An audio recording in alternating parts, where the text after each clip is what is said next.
Good morning students. आज हम आपकी बुक का एग्जाम्पल नंबर 3 करेंगे।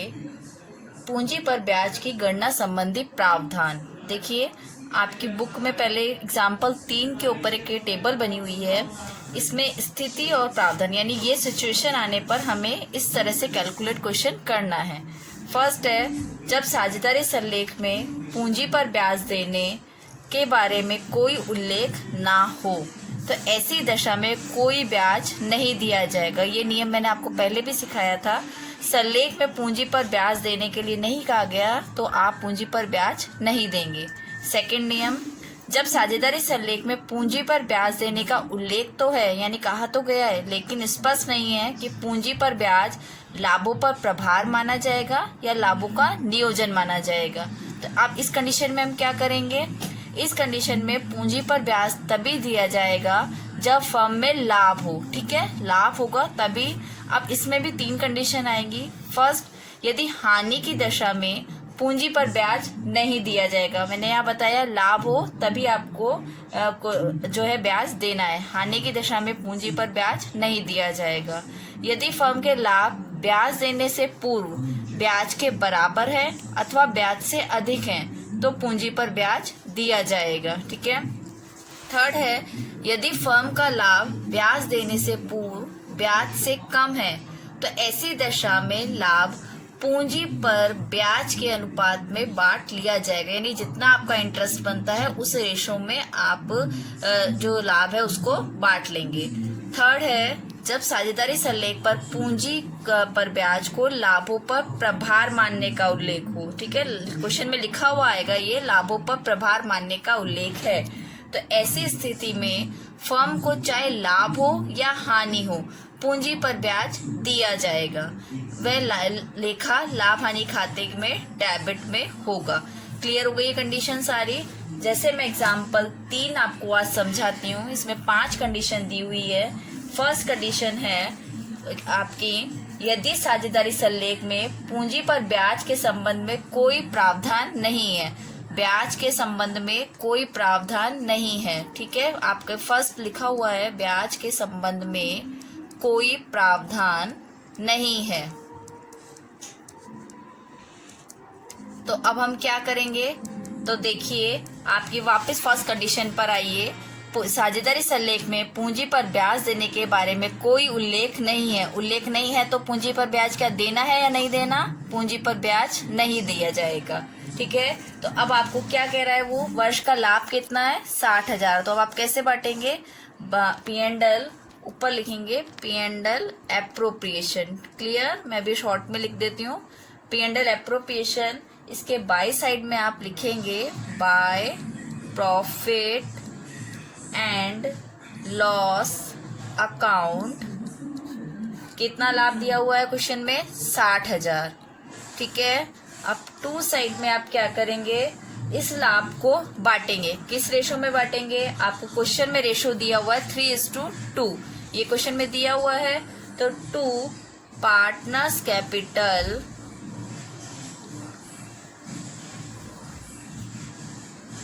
अकाउंट।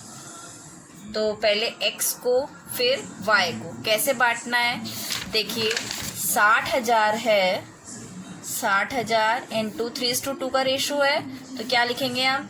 3 x का, दूसरा हिस्सा y का। 3/5। अब इसको सॉल्व हमने किया तो ये आता है 36,000। क्लियर? आप करते हैं 60,000 इंटू 2/5 इक्वल टू, इसको अब हम काटेंगे तो ये अब हमारा आएगा 24,000। ये प्रॉफिट बांट दिया आपने फर्स्ट कंडीशन में। क्या लिखेंगे अब यहाँ पे? x में कितना प्रॉफिट आया? 36,000 और y में कितना आया? 24,000। टोटल लगा दिया। ये सॉरी ऐसे करना था, अमाउंट का कॉलम था ये, थोड़ा सही कर लीजिएगा। टोटल लगाया, टोटल लगाने पर आया 60,000 और इसके बाद टोटल हम लगा देते हैं 60 और 60। क्लियर? ये फर्स्ट कंडीशन हो गई। हाँ, अब सेकंड कंडीशन है, यदि साझेदारी संलेख में पूंजी पर ब्याज के लिए 10% का प्रावधान है वर्ष की हानि 60,000 रुपये। देखिए मैंने आपको भी कंडीशन समझाई, हानि की दशा में पूंजी पर ब्याज नहीं दिया जाएगा। तो अब देखिए क्वेश्चन में क्या है, वर्ष की हानि दी हुई है, तो अब हम पूंजी पर ब्याज नहीं देंगे। अच्छा, हम हमेशा प्रॉफिट लिखते थे यहाँ बाई साइड में, बाय प्रॉफिट। अब हानि हुई है तो हम कहाँ लिखेंगे, इस साइड में, डेबिट साइड में। टू P&L अकाउंट लॉस, कितना लॉस हुआ, 60,000। अब इसे पार्टनर्स में बांटिए, वही same, bye partners capital account, कितना पार्टनर X 36,000, वही रेशो जो भी हमने बांटा है, Y 24,000 जो क्वेश्चन में दिया हुआ है रेशो, अभी जस्ट हमने बांटा था 3:2 में 36,000 और 24,000। क्लियर, टोटल 60,000 और हम इसका टोटल लगा देंगे।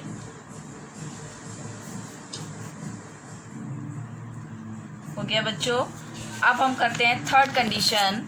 थर्ड कंडीशन कहती है, यदि साझेदारी सल्लेख में पूंजी पर ब्याज के लिए 10% का प्रावधान है, वर्ष के लिए लाभ 60,000।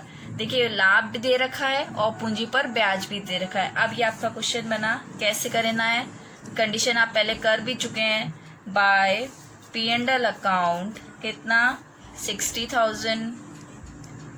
टू साइड में इंटरेस्ट ऑन कैपिटल,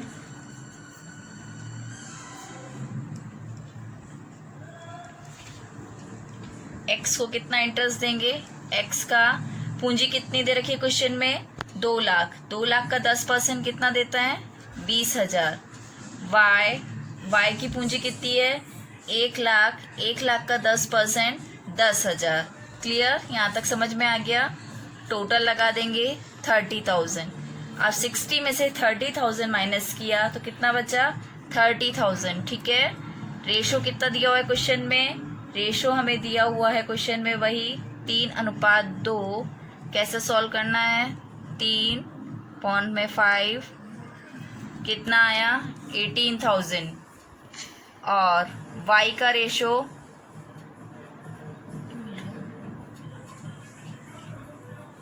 12,000। क्लियर, अब हम इसको यहाँ लिख देंगे, x2 साइड में, to partner capital account, x के साइड में कितना, x का कितना प्रॉफिट दिया आपने, 18,000। y को कितना प्रॉफिट दिया, 12,000। वही टोटल लगाया, 18 और 20 30, और दोनों साइड का टोटल 60 देन 60। ये आपकी थर्ड कंडीशन कंप्लीट हुई। अब हम फोर्थ, हाँ बच्चों, क्वेश्चन का फोर्थ पॉइंट है, यदि साझेदारी सल्लेख में पूंजी पर ब्याज के लिए 10% का प्रावधान है, वर्ष के लिए लाभ है कितने, 18,000। लाभ की जगह लाभ लिख दें, बाय P&L अकाउंट 18,000।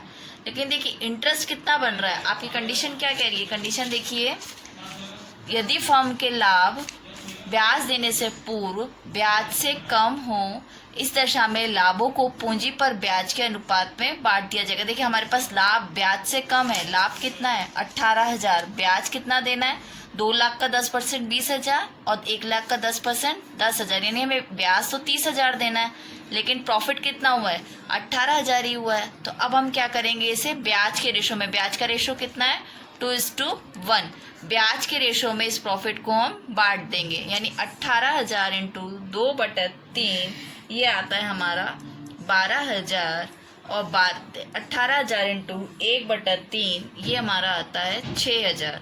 क्लियर, अब टोटल लगा देंगे, ये आएगा 18,000। हो गया, आगे समझ में, पूंजी पर ब्याज 10%। देखिए 18,000 हमारे लाभ हुए, लेकिन इंटरेस्ट हमारा बना 30,000, ज्यादा बना इंटरेस्ट, इसलिए हमने इसे ब्याज के रेशो में बांटा। ब्याज का रेशो था 2 और 1 का रेशो, तो 2:1 में हमने इसको बांट दिया। आगे आपको समझ में। अब हम 5th पॉइंट करते हैं। 5th पॉइंट कहता है, पूंजी पर ब्याज 10% का प्रावधान लाभ 18,000, पूंजी पर ब्याज को लाभों का प्रभार माना जाए। देखो क्वेश्चन में लिखा गया लाभों का प्रभार माना जाए। मैंने आपको थ्योरी में बताया लाभों पर प्रभार माना जाए तब क्या कंडीशन है, ऐसी स्थिति में फर्म को चाहे लाभ हो या हानि हो, पूंजी पर ब्याज तो दिया ही जाएगा। लाभ हो या हानि हो, पूंजी पर ब्याज दिया जाएगा और लेखा लाभ हानि खाते के डेबिट में होगा। ठीक है, अब हम लेखा करते हैं। कैसे करेंगे, पूंजी पर ब्याज to interest on capital, x का कितना 20,000, वाई का 10,000, टोटल हमारा बन गया 30,000। आगे समझ में यहाँ पे। अब देखिए यहाँ 30,000, यहाँ 18,000, प्रॉफिट 18,000 का ही हुआ। तो अब हम क्या करेंगे, 30 में से 18 माइनस किया और हमारे इसको हम बांटेंगे। 30 में से 18 12,000, 12,000 इंटू वही रेशो 3/5, 12,000 इंटू 2/5, यहाँ आता है 7200 और इसको काटने पर आता है 4800। क्लियर हो गया बच्चों। या 30 में से 18 घटाया तो 12,000 आया। वही रेशो 3 और 2 का हमने जो डिफरेंस था उसको बांटा। 12,000 को एक्स ने 7200 वहन किया और वाई ने 4800 रुपये। क्लियर बच्चों, आपका एग्जाम्पल नंबर 3 कंप्लीट होता है। इस एग्जाम्पल को आप रिवाइज कीजिए। Thank you.